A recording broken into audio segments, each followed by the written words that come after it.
Welcome to this final Royal Society for Asian Affairs event of 2025. A year ago, almost to the day, following 13 years of civil war and dictatorship, the long-standing Assad regime collapsed in Syria.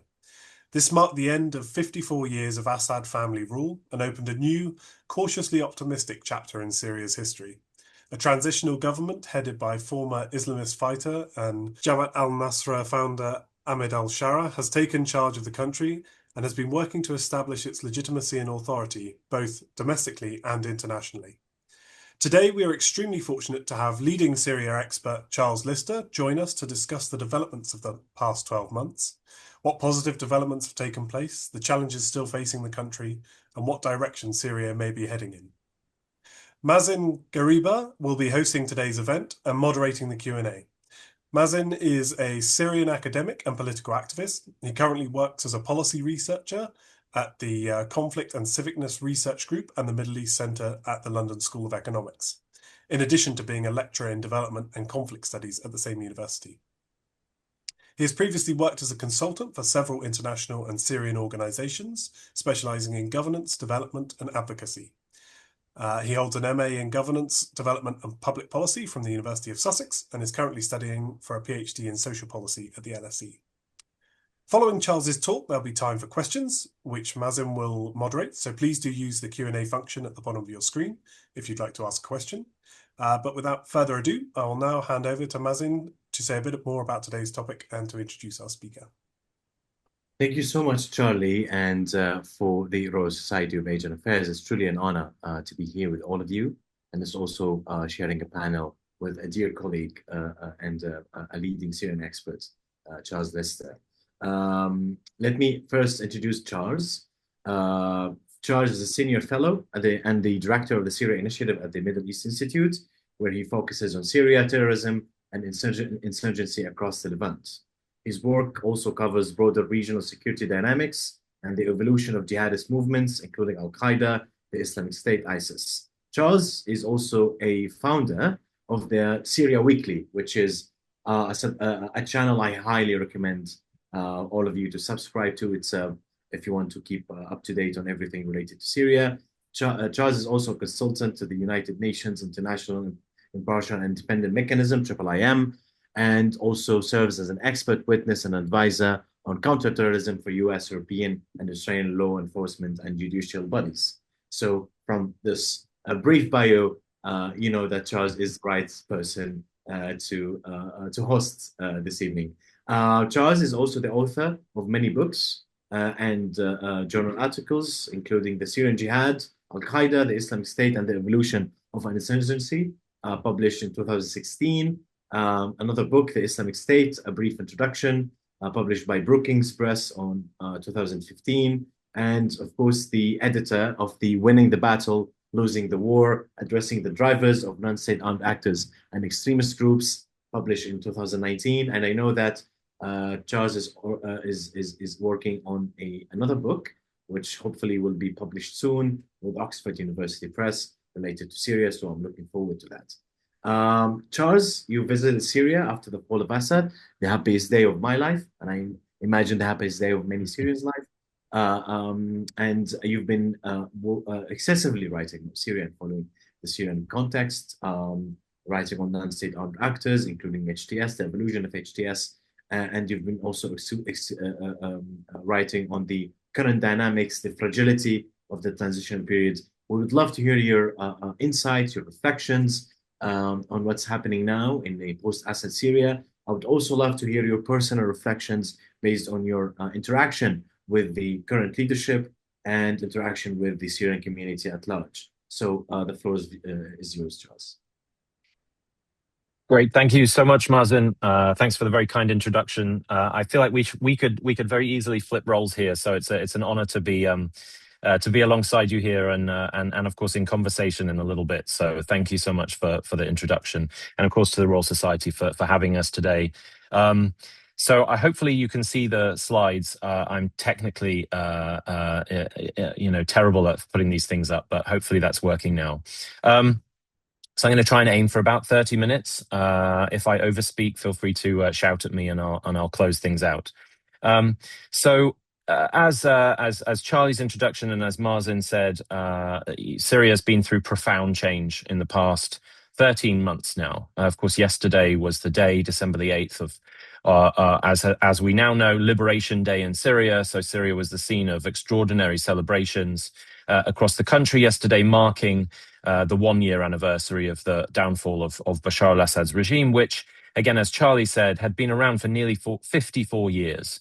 And I think it is never worth not stating that number to make casual observers understand just how long this dictatorship had been around, and therefore how much it had dictated and controlled society for so long. And almost everybody alive in Syria had been through the experience of the regime itself. I've been back to Syria 4 times over the last 12 months. Certainly something I never thought I'd be able to do.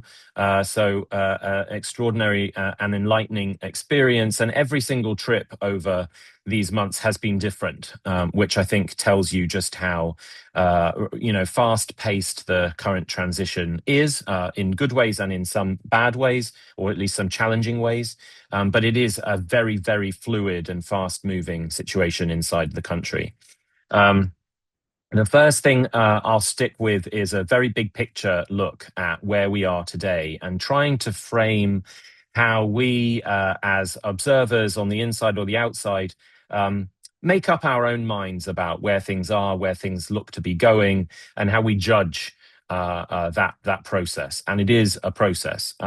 The one message I say when I speak to audiences like this, or if I'm speaking with governments, is we need to temper our expectations and be as realistic as possible about what we have expected Syria to look like in its first 12 months, what we expect it to look like 6 months from now, 5 years from now, etc., etc. Most of that will become clear in the slide that I'll tackle in a minute, but it is because Syria and Ahmad al-Shara as an individual, when he walked into Damascus, he faced extraordinary challenges. And that's before you take into account that it was Ahmad al-Shara who assumed the leadership and the transitional presidency. But anyone who had walked into Damascus and taken control would face virtually insurmountable challenges domestically and with regards to Syria's place in its immediate neighborhood and in the world at large. And as a result of all of those challenges, and many of which I'll come to spell out in a minute, we need to take all of those things into consideration as we measure and as we assess and as we judge where Syria is, how its transition has gone, where it appears to be going. The key thing that Syria and its transition has achieved, I think, which has given it a chance, quite frankly, is the fact that it chose to, I think, focus initially on foreign policy. More than it did domestic affairs. Again, not to say it didn't focus on domestic issues, but it very heavily invested in foreign policy in at least its first 6 months. And as a result of that, it has achieved what I don't think anyone would have expected on December the 8th, 2024, which was the embrace of the vast majority of the international community, including, of course, famously in May this year, the Trump administration. So that very strong early embrace from the Arab world and from the wider region, and then the addition of the United States and, of course, Europe, has given Syria and this extraordinary, fragile and complex transition a chance. And I think without that, we'd be having a very different conversation today than hopefully we will be later on. The economic recovery itself is slow, but it is moving. Any day now, we're going to have, I think, very positive news from the US Congress, which will announce a full repeal of something called the Caesar Act, which was a very, very powerful regime of secondary sanctions and basically a complete deterrent against any kind of financial transaction into or out of Syria in recent years. And so removing that will finally give I think banks and financial institutions the confidence they need to allow financial transactions into Syria. And there is a huge amount of investment interest that has been waiting for exactly this opening. So that looks to be imminent. And I'll come to talk about the other bullet points shortly. But really just to emphasize, there are a great deal of imperfections in Syria's ongoing transition. There are a great deal of unresolved challenges, which, if anything, have become more difficult. But as we assess the transition, we need to bear in mind that array of challenges, but also, I think, keep a good eye on where things have gone in a positive way, which, again, I'll try to talk about shortly. In terms of some sort of historical context, for those who are perhaps less familiar with Syria, I think it's really important to also acknowledge how almost unprecedented what has happened in Syria over 13 and a half, nearly 14 years of civil conflict. And I'm not going to run through all of these numbers. Some of them I'm sure you will have come across before, but I will underline things like the fact that half of Syria's population was displaced throughout the nearly 14 years of civil conflict. Half of the population. When you place that into the context of the world's conflict-induced displacement crises, that accounted for 20% of all internally displaced people by conflict worldwide. Syria is a small country, only 24 million population, so that is a staggering level of internal displacement. Same with the refugee crisis and challenge that Syria was faced, represented 25% of all conflict-induced refugees in the world were Syrians. And so, as Ahmad al-Shara walked into Damascus, he faced the challenge of half of his entire population being displaced. So when we talk about things like elections, for example, it's very easy on the outside to demand, fully representative democratic elections, but impossible when half of your country is displaced. Impossible when there hasn't been a census conducted in Syria for nearly 2 decades, a representative census nationwide. And so it is important for us to understand not just these numbers alone, but the implications that they have on any form of a political transition. The destruction in Syria, half of Syria's basic infrastructure is destroyed or unusable today. Everything from medical infrastructure, housing, transport infrastructure, that has a profound impact on everything from the ability of refugees and internally displaced people to return, to the economy itself being able to recover, or even the very basic things like reconstruction even being logistically possible when you have transport and other infrastructure challenges. So these numbers alone are shocking by themselves, but when you start to string out the practical implications that they have on society, on economy, on politics, on infrastructure, they really do have a very profound impact on the transition itself. Very, very briefly, I won't spend too much time on this, but I think it is also important to put into context that for 5 years before Bashar al-Assad's regime fell at the end of last year, Syria had been described almost universally around the world as a frozen conflict.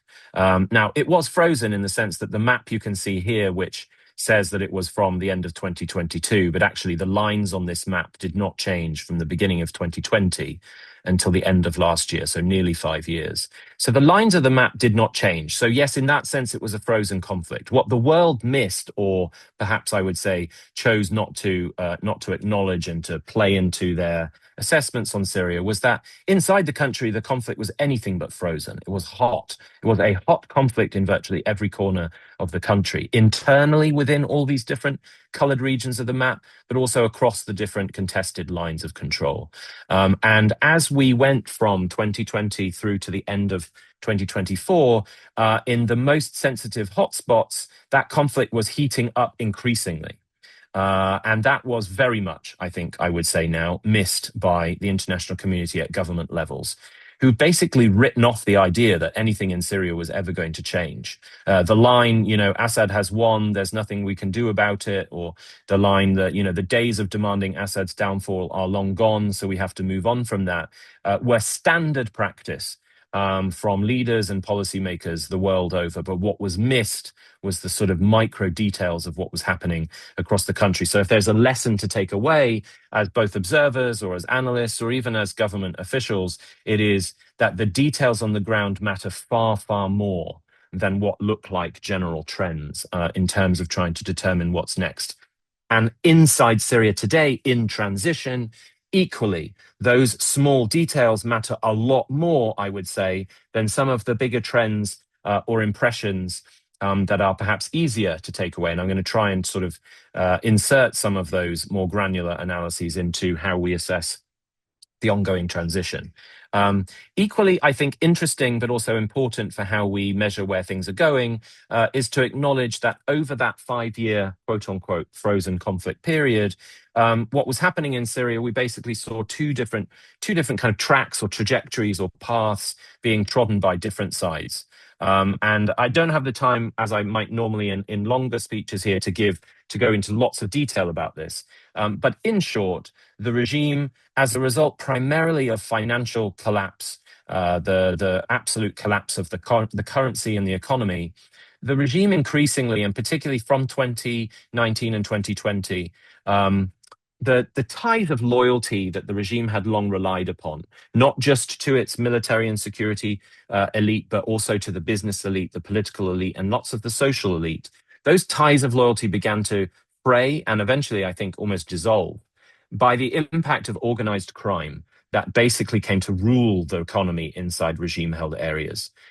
In other words, prior to Syria's complete economic collapse in 2019 and 2020, Syria's economy had some access through certain channels to the US dollar. It meant that semi-legitimate and legitimate business interests that were propped up by the regime could engage in semi-legitimate or legitimate business interests. And in other words, we had a semi-legitimate economy inside regime-held areas that was highly dependent on Bashar al-Assad and his green light to allow certain members of the economic elite, political, economic, business, and military and security to remain in those positions of influence. As the Syrian economy completely collapsed, the black market, organized crime, and the drugs trade completely took over. We saw individuals who had previously had nothing to do with anything like that begin to put their hands into organized criminal activities. And that was, as I say, again, to repeat, political elite, business elite, and military and security elite. But the conflict was, quote unquote, frozen.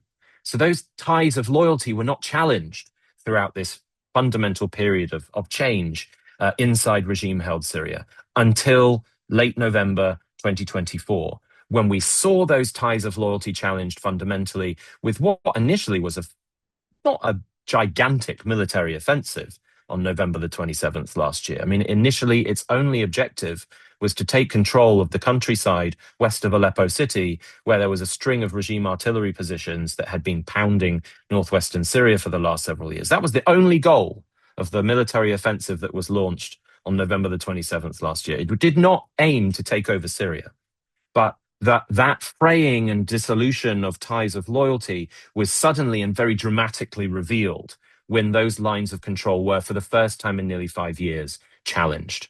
On the other side of that equation, whilst all of that was happening in regime-held areas, the armed opposition, and particularly this group, Hayat Tahrir al-Sham, or HTS, led by Ahmad al-Shara, was undertaking a campaign of professionalizing itself through a kind of semi-technocratic government, but also militarily.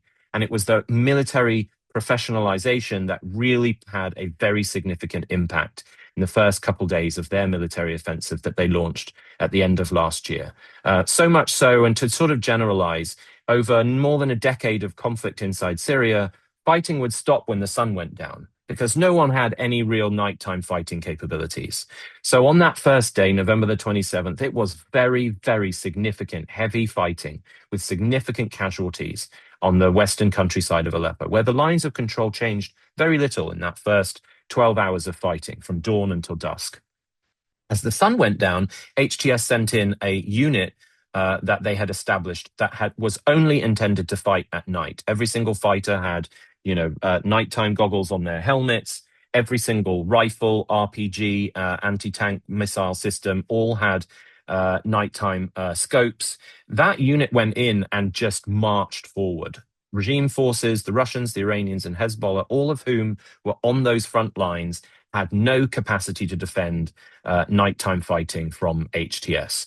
So that sort of process of professionalization, even just the small thing of adding the capability of fighting at night, fundamentally changed the balance on the battlefield. I should say, because I'm speaking to a British audience, may also interest you that HTS had established military academies in northwestern Syria, which were in part using a copy of the Sandhurst Officer Manual, to train a kind of officer class and inserting the idea of kind of unit cohesiveness, command and control. So transitioning from a militia to an army, quote unquote. And so those two different tracks basically came into play within 48 hours of this offensive late last year and fundamentally changed the balance of power, which is why we saw 10 days of truly dramatic change on the map. The map on the right is as we are still today, the yellow section being controlled by the Syrian Democratic Forces, Kurdish-led, but not only Kurdish, sort of militia umbrella, our longtime partners in the fight against ISIS. Technically speaking, they remain fully in control of that yellow strip of territory, although there are now negotiations to try to convince the SDF to dissolve and integrate into the rest of the state. I'm going to skip this slide, but perhaps we can come to it, but talking more about who Ahmed al-Shara is, how and why he changed over time. I think all of that is really important in terms of understanding him as an individual, but perhaps we can come to that if necessary in the discussion or the questions. But really important to understand who he is as a character, and his history is far more complicated, I think, than is typically acknowledged or understood. A lot of his personality traits, since he was a young man, have come out in the open since he has become president, and I think helped to explain at least some of the interesting things we've seen from him. A few sort of anecdotes here. I mean, first of all, the political transition moved very, very quickly in the early months. And as I've heard Mazen say, and rightly so, the speed of a lot of those transitional steps, I think, undercut perhaps from what they needed to be. The holding of a national dialogue at a very hurried pace, inviting many people who were unable to come at short notice, I think undercut the confidence, at least in that initial phase, certainly from civil society's perspective, around the intentions of the transitional government, of this very fresh transitional government. To an extent, it looked more like a box-ticking exercise rather than a very practical process. My personal assessment is I don't think it was just a box-ticking exercise. I think, however, Ahmed al-Shara on down felt the need to demonstrate to the international community that they were undertaking all of the steps that you would traditionally expect from a transitional government. And as I said right at the very start, they were focusing on foreign policy so heavily that they were desperate to demonstrate that they were doing all the right things. I used to joke in those early weeks that if you had read a dummy's guide to a political transition, it was basically that was what was being played out. Every single line, every box that you would typically expect in a political transition was being said near perfectly from every government official up to the president. But the substance was at times, I think, lacking. I think you've seen some of those more substantive steps in more recent months improve compared to what we saw earlier on in the year. But I think that impetus to rush was perhaps, I would say, an early mistake. But I do also think that at the same time, what we have seen is we initially had something which was being called a caretaker government, which was entirely HTS. It was basically what they called their salvation government in northwestern Syria, where they had a minister of transport, a minister of trade, a minister of customs. They basically became the caretaker government for Syria for maybe the first six to 10 weeks. And that was entirely an HTS government.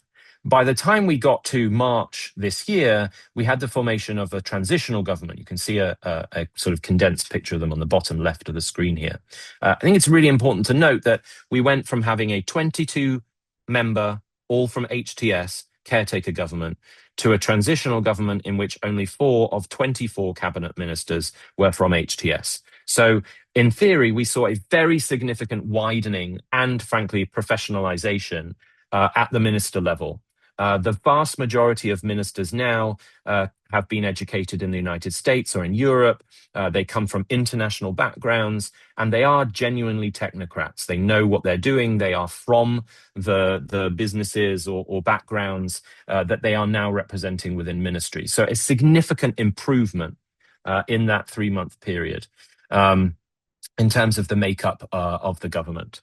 So things like, and one quick anecdote about the picture on the top, which I think is always really interesting, which is that a significant majority of Bashar al-Assad's cabinet stayed in Damascus when Assad's regime fell. And so the picture on the top was actually taken in a kind of formal handover meeting between members of Bashar al-Assad's former cabinet and members of the originally HTS-dominated caretaker government. So I think this wasn't your typical, armed group storms the capital, everyone from the former regime flees. A lot of the technocrats actually stayed in place. Many of them are still in Damascus today.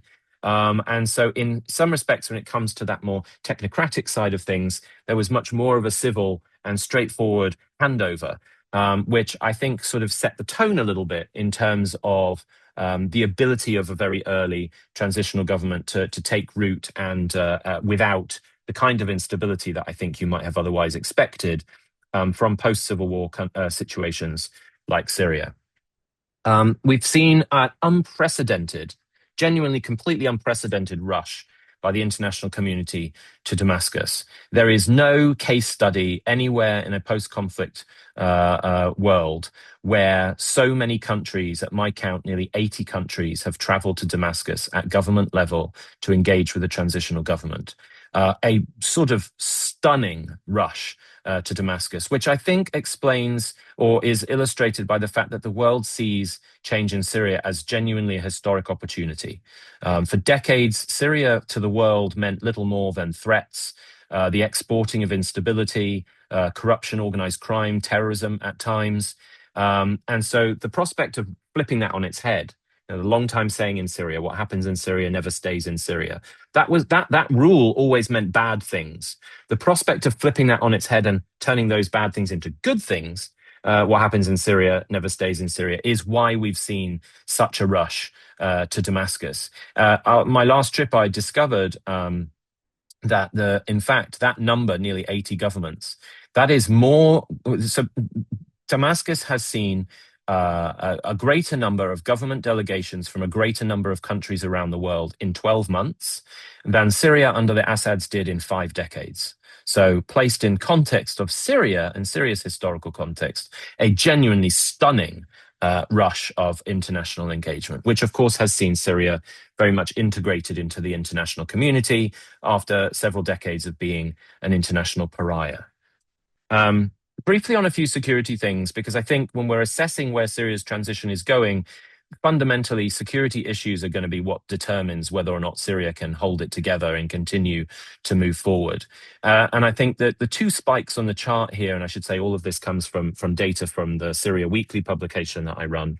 The 2 spikes on the chart here are incidents that I'm sure you'll all be familiar with, a very significant 5 or 6 day period of very heavy conflict on Syria's coast in March, and similarly a week of very, very significant violence in the Druze majority governorate of Sweda in July. And so that explains those huge sudden peaks of violence. But when you either include or exclude those numbers, the overall trend of violence across the country, and this is any form of politically motivated violence, it could be local revenge attacks, or it could be, fighting between different militias or anything in between. The overall trend of violence in Syria has steadily declined. And that is, again, whether you include or exclude those very significant peaks. The overall trend has declined over the past 12 months, which in all contexts like this in a post-Civil War country context is a very encouraging sign. It is also, and of course we all acknowledge that the violence that happened on the coast in Sweden was horrific, that there are a great many people who need to find justice and accountability for that. But just purely viewed through a security lens, and I realize this is probably easier for me to say as a non-Syrian, but I care for Syria and Syrians a great deal. But the fact that both of those incidents of violence stopped very abruptly after 5, 6, or 7 days, and then didn't spiral out of control and create a whole new civil war, is an encouraging sign. And it still tells us that there are enough Syrians in Syria on all sides who do not want to see the country return to civil conflict. So even with over 1,000 people killed in one particular area in 5 or 6 days, it then stopped. And I think we have to take, even in those extreme cases, some optimism from the fact that it didn't then spiral into something so much greater, which quite frankly, in most international contexts elsewhere in the world, we would have seen that spiral then continue. So I think that's some important context. In terms of resistance to the new transition, we have seen earlier in the year, certainly, an attempt to form an anti-government insurgency, mostly on the coast. That early attempt directly triggered the very significant violence that we saw on the coast in March. 73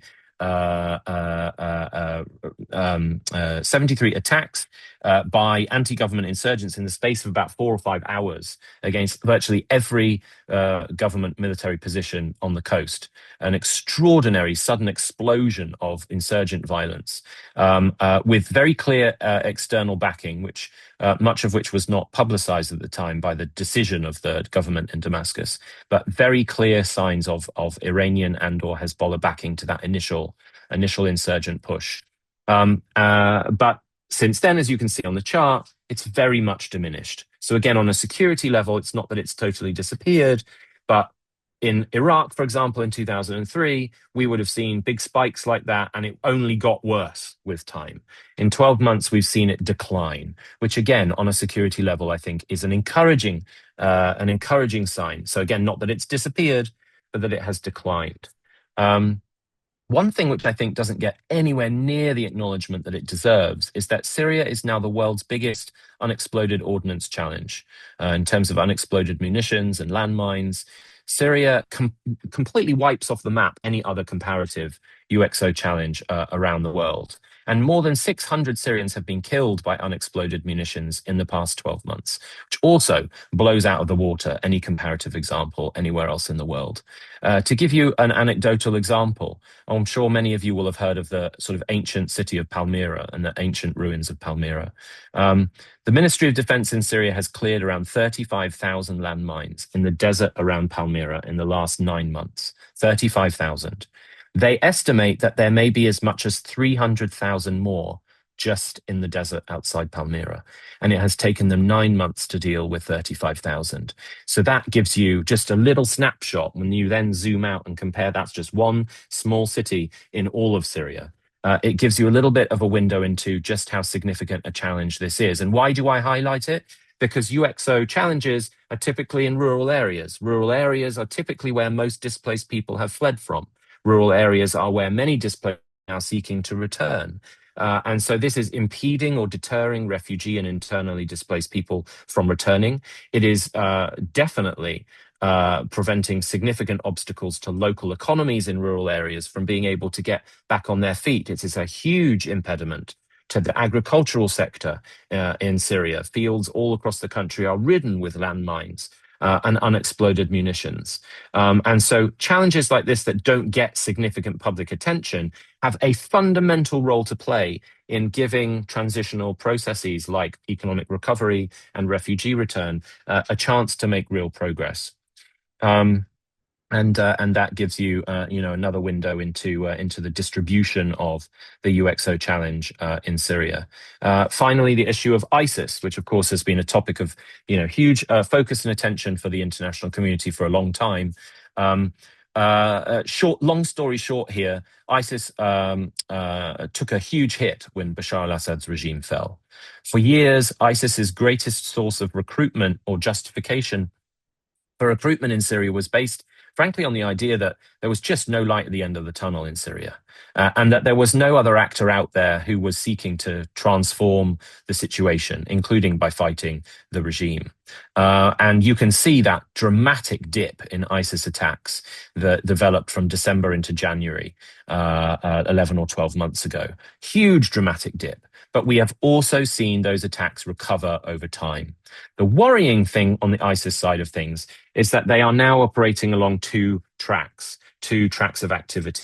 90% of ISIS attacks this year have been in areas controlled by the Syrian Democratic Forces. Why? Because that's the area where they have long been most operational, but it is also an area controlled by a militia dominated at the top and perceived by most to be run by members of the Kurdish minority. but also whose political ideology is completely anathema to everything that ISIS stands for. So from a recruitment perspective, the men out there who may possibly be interested in one day in joining ISIS are not going to be convinced not to by an ideology like the SDF. So at a very simplistic level, this is a region that gives ISIS a great deal of room for or opportunities for maneuver and for recruitment and for operation. The more worrying track, which only accounts for around 10% of ISIS attacks this year, is in government-held areas. And in this respect, the language coming out of ISIS's propaganda, but also the way that they have been militarily operating, sounds a lot like ISIS's predecessor in Iraq, Al-Qaeda in Iraq, which sought explicitly in the time of a political transition to take advantage of a fragile transition in which we saw a political rule by a minority flip to majority rule. So a minority in terms of religious minorities in Iraq. Saddam came from the Sunni minority, and we saw the Shia majority come back into power in Baghdad. It sought to play on ethnic and sectarian divisions in a very diverse country, Iraq, but also now Syria, in which there is a great deal of complex geopolitics at play. So Iraq and Syria, in that respect, from ISIS's perspective, looks very, very similar. And what ISIS attacks have sought to do in government-held areas, but also specifically plots that have thankfully been foiled, is to attack minority communities in Syria. Take, for example, the fact that we just had the December the 8th Liberation Day celebrations yesterday. Two major plots by ISIS to attack a Kurdish target in the famous Kurdish city of Afrin, and to attack Alawites in Latakia were both foiled just days before December the 8th celebrations by government forces, as I understand, with a US intelligence tip-off. And so that just gives you an idea. We've seen well over 15 other similar plots to attack Shia shrines, Alawite shrines, Christian churches, returning refugees, all by ISIS in the last 6 months. And so it is clearly determined to drive a wedge between different communities, to demonstrate in its eyes that the new government is incapable of protecting minorities, or ideally in its eyes, unwilling to protect minorities, and to really try and bring this transition down. Again, looks and sounds a lot like Iraq, but thankfully we are not there in terms of the levels of violence, but the intent is definitely there and is definitely dangerous. Last few slides, I've not driven on time. An interesting thing here is, despite Ahmad al-Shara coming from the background that he does, we've seen a very rapid building of the US-Syrian relationship, and particularly on a security level, most of which has been almost invisible over the last 6 months. And I'm happy to get into this in more detail. Unfortunately, the big black screen here, if I'd been able to work out how to get my PowerPoint up, and rather than having this as a PDF, you'd be watching a video of Ahmad al-Shara playing basketball with the US military's chief of operations in the Middle East, which was a more of a light-hearted way to show that this isn't just an official sort of business relationship, but there have actually been now personal relationships established at the senior leadership level. And I've been stunned from some of the things I have heard in terms of how effectively and how often Syrian government forces now are operating hand in hand with the US intelligence and special forces community. And that has certainly driven forward, I think, confidence on the political level that engagement with this transition is worth sustaining. Last couple slides, just to make the point here. Syria faces two major unresolved territorial issues. The SDF held northeast, and now the Druze majority governor of Sweden. Both of these issues are very different, and I won't get into that now, but they're both very different in nature, but neither of them look particularly encouraging in terms of being resolved anytime soon. They're both more or less at a standoff, but with very different dynamics. The situation in Sweden is much more heavily influenced by Israel, which has emerged as a significant obstacle or challenge to the Syrian transition. But both of them are likely to define whether or not, in my eyes, this transition is able to really, truly consolidate and to exert itself as the Syrian government, because fundamentally, the government today only controls 70% of Syria. And that is still a significant challenge.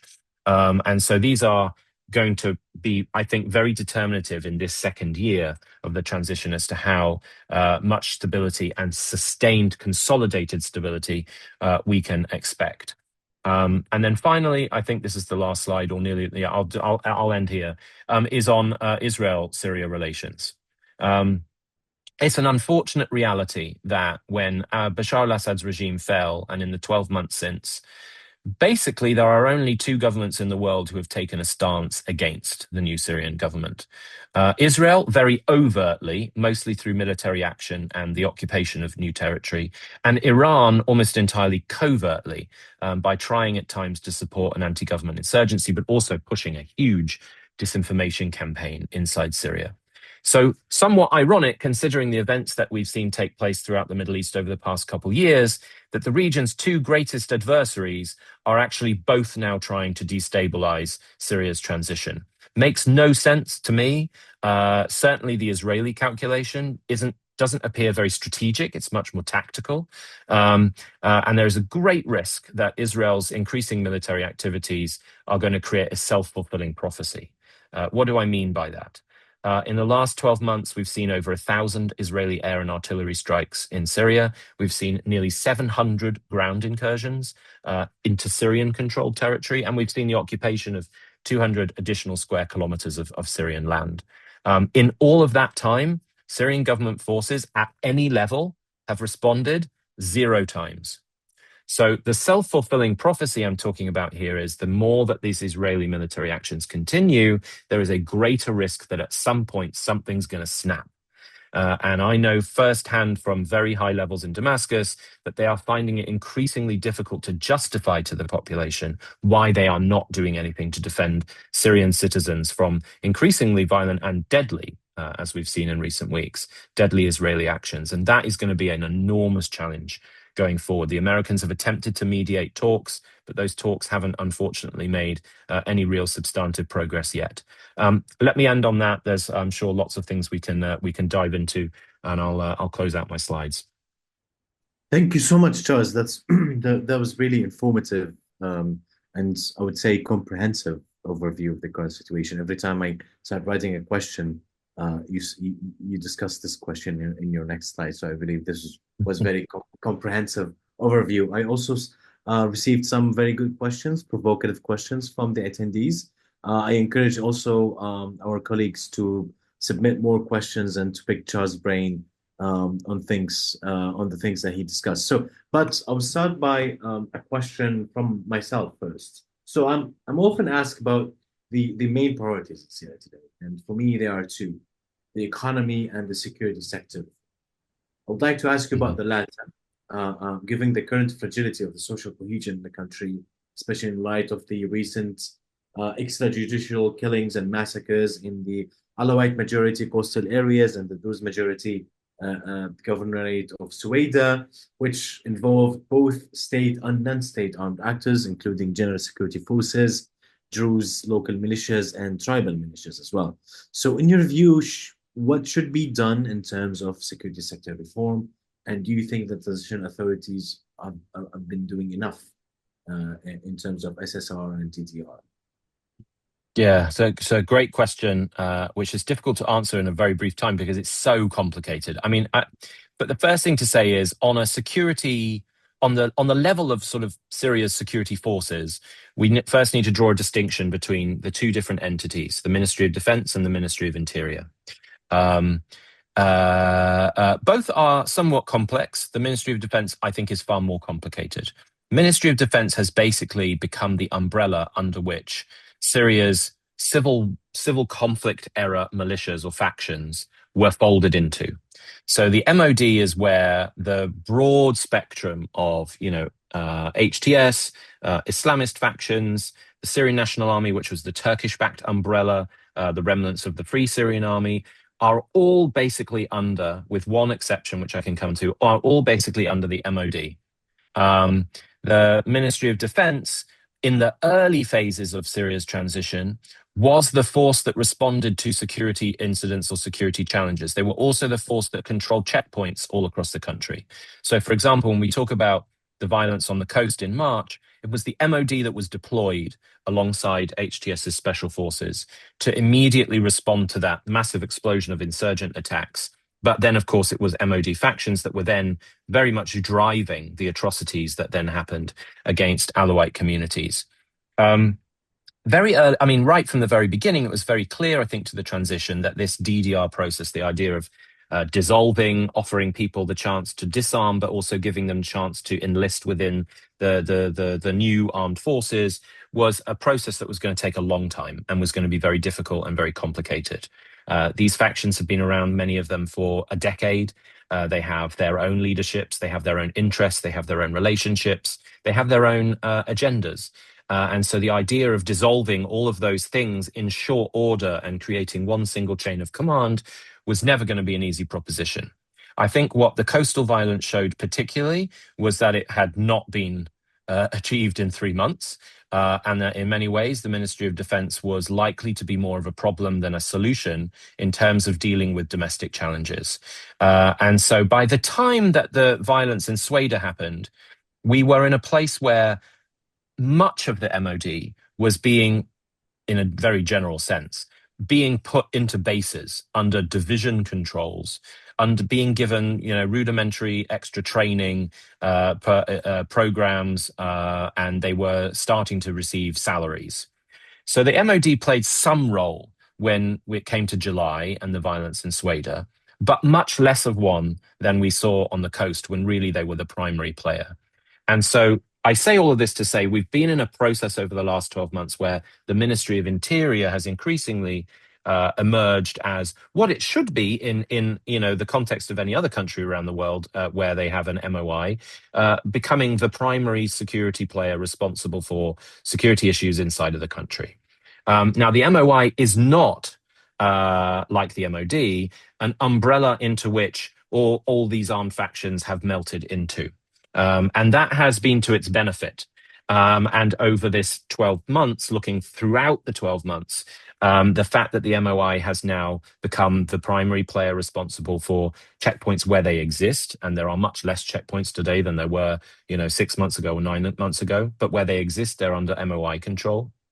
When it comes to, general security patrols, when it comes to policing, when it comes to local security, and when it comes to dealing with things like countering the continued drugs trade, countering ISIS, countering the insurgency on the coast. This is all the Ministry of Interior. And what I have seen from the MOI is encouraging. Not perfect, for sure, and it was never going to be, but it is a lot better than where we were when the MOD was being the primary player to respond. And a big reason for that is that the MOI has been on a massive recruitment spree throughout the past maybe 8 or 9 months, in which they have been recruiting people from all across the country. They are now actively recruiting people on the coast from the Alawite community. They were, frankly, in July, beginning to recruit Druze inside Sweden and paying them salaries from Damascus as a kind of compromise with the authorities there too. But short story is, being a more locally recruited, locally rooted organization all across the country, they have much better channels of communication and engagement with local communities.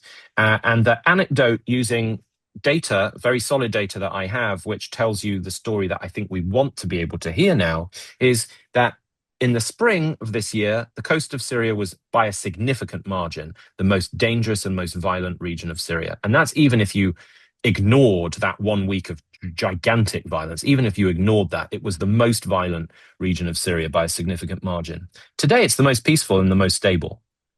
Many weeks go by without a single violent death on the coast. And that is a huge transformation. And most of that, the reason for that is that the MOI took over from the MOD in terms of controlling security. The most capable MOI officers were dispatched from Damascus to be the local security commanders in those regions. And they have 7 days a week, non-stop for the past 6 months, been engaging with local communities, village to village to village, to start to build relationships, some of which have become very trustful, others may be suspicious, but they are relationships nevertheless. So when there are problems, they can be resolved because those communication channels already exist. When there are, for example, when the MOI gets a tip-off that, an insurgent cell is operating in village A, what now happens is the MOI will contact all of the local notables in that village and give them a heads up. We're coming in. We're going to launch the operation at 9 o'clock. Be ready. Don't come out onto the streets. And if those relationships and those channels of communication didn't exist, then an MOI raid on an insurgent cell could suddenly become something much greater, where locals come out onto the streets. They may want to defend the village. They don't know what's happening. So at a very basic level, it has had a very advantageous effect. But going back to the very first thing I said at the beginning of the presentation, it's imperfect. These things take a long time to have the positive effect that we need. It's a lesson learning process in which this government has basically zero resources. It is dependent upon foreign governments right now to pay public sector salaries. So if this was a well-equipped government with lots of resources and lots of money, I think we could more justifiably critique lack of chains of command and everything else. But given the fact that they have almost nothing, stories like what we've seen develop on the coast over the last 9 months should be cause for optimism. Again, it's certainly not rosy and perfect picture, but it's a lot better than where we were 6 months ago. Thank you so much for such I would say also a comprehensive answer to a very complicated situation. I will try to merge some of the questions we've been receiving from attendees. So one of the questions is about international relationships. So you spoke about U.S. engagement in the country. And here, by the way, speaking of videos, yesterday I've seen a video of the soldiers in the 10th base, the base for the International Coalition Against ISIS, doing Dabka, celebrating with the rest of Syrians.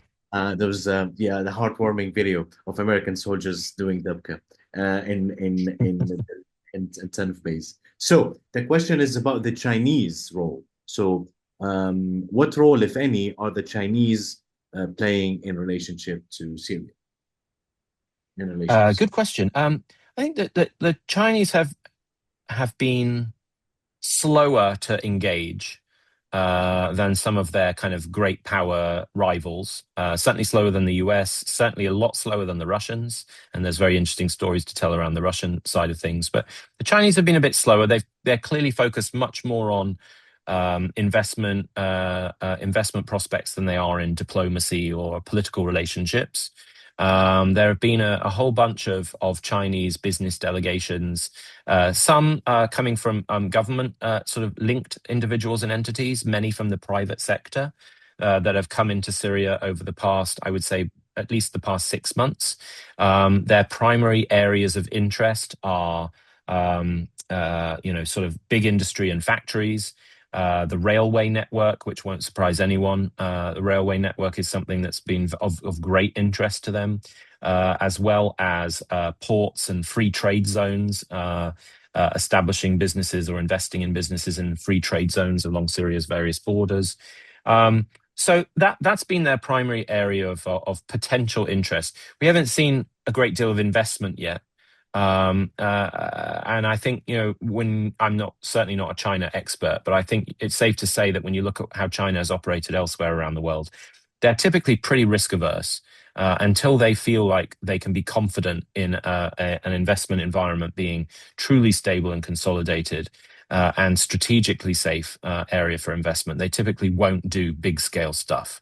And of course, on top of that, there is this added layer of complexity, which is that there are at least a couple thousand Chinese origin foreign fighters in Syria, some of whom have been, with US permission, put inside a very unique division of the Syrian army, which is primarily housing foreign fighters who have been willing to basically forego any kind of extra Syria territorial agendas in order to receive a salary and be put behind base walls, basically.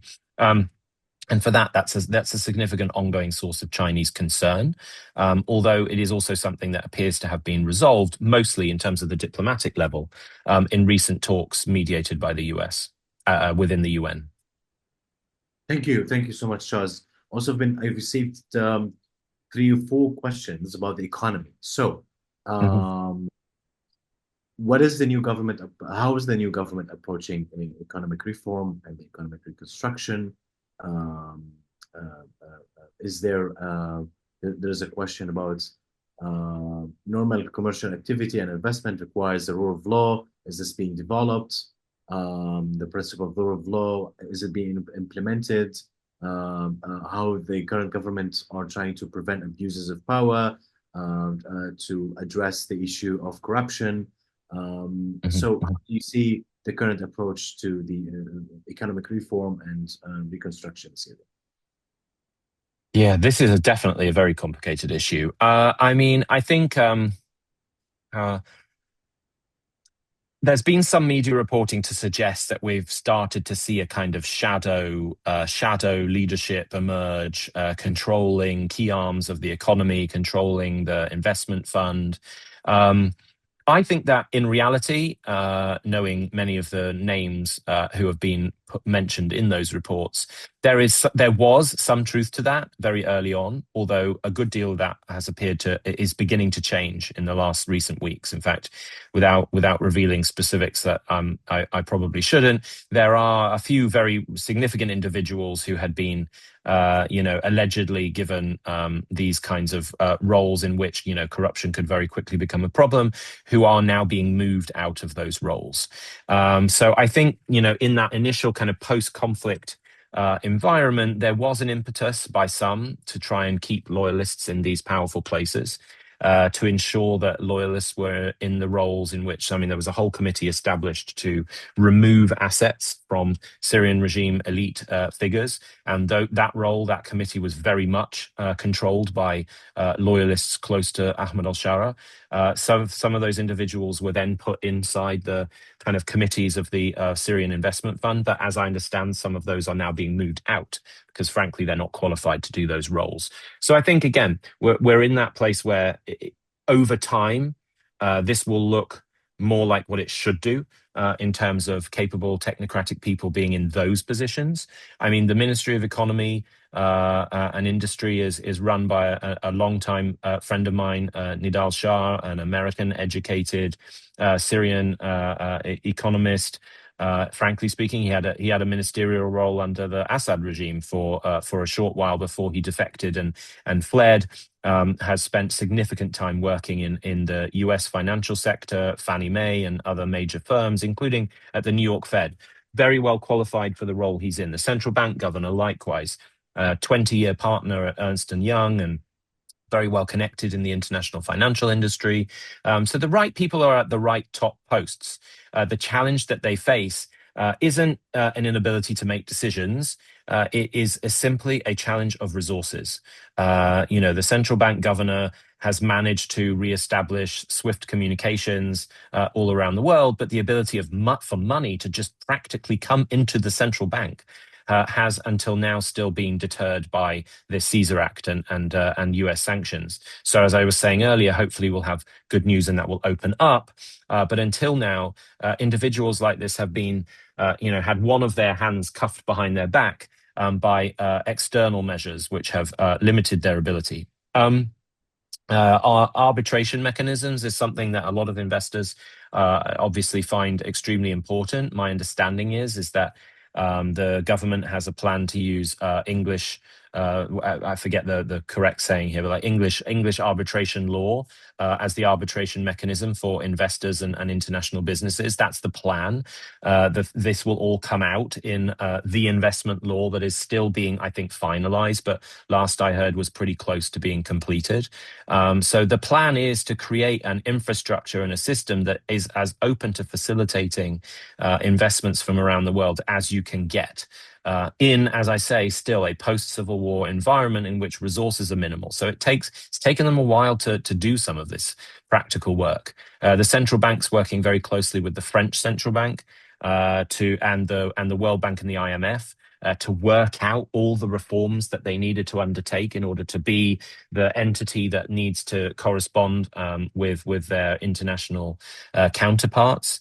Again, it's not a financial ministry, but to give you an example of how challenging the situations were faced by some of these ministers. I mean, the Ministry of Interior, the Minister of Interior walked into his ministry in early December last year and found that every single file on wanted Syrians, and there were more than 8.5 million Syrians wanted, like a third of the entire population.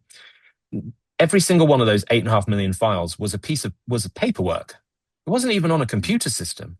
This was a regime that was in the dark ages compared to governments around the world. So it's not just lack of money to pay salaries, lack of money to hire the right people into jobs.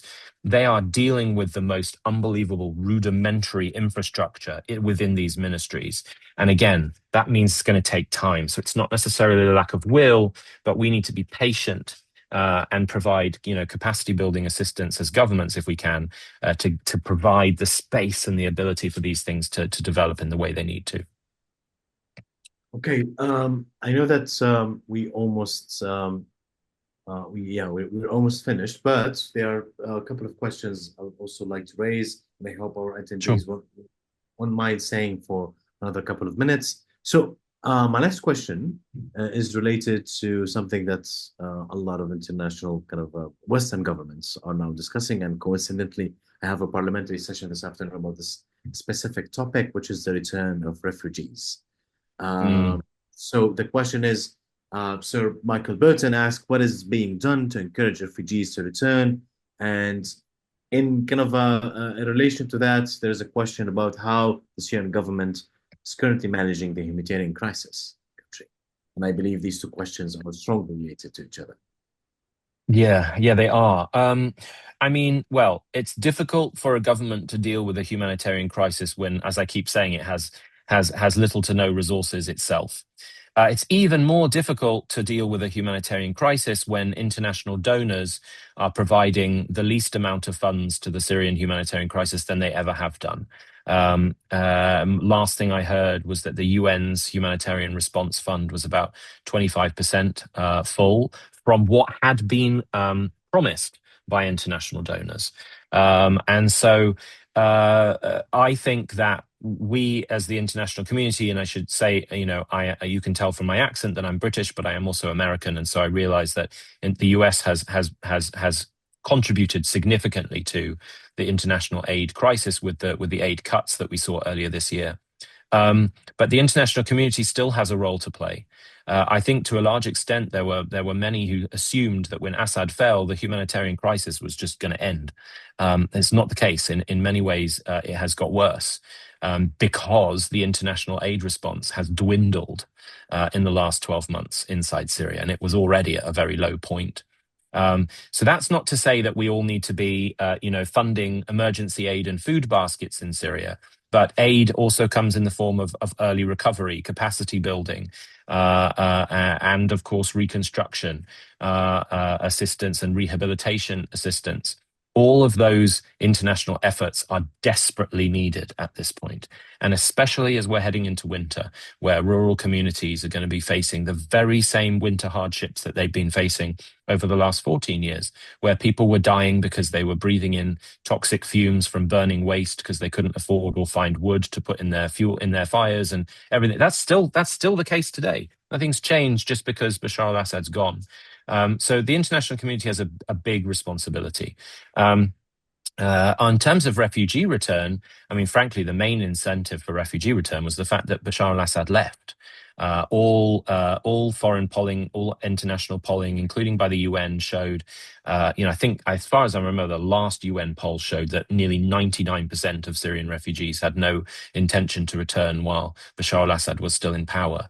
And so clearly the fall of the Assad regime created a sudden incentive for people to return who wanted to return. The vast majority of refugee returnees have come from the region and not from Europe. Much bigger sort of jump or step to take to go from Europe to Syria than to go from a refugee camp in Turkey or Lebanon or Jordan. And so I think it's been encouraging. I can't remember, Mazen, you probably have more up-to-date numbers than I do. I can't remember, but I think we've seen over 2 million Syrian refugees and into IDPs return to their places of origin in the last 12 months, which is extraordinary. It's great progress.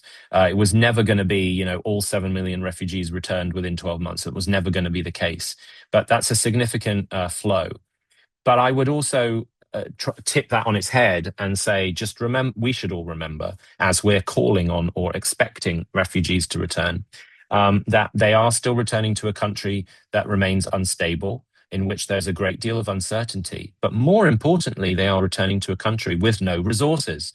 And so, if 2 million refugees returned tomorrow, the Syrian government would have to have enough electricity for 2 million more people in the country. And already it doesn't have anywhere near enough electricity and the ability to generate enough electricity for the population that is already in Syria.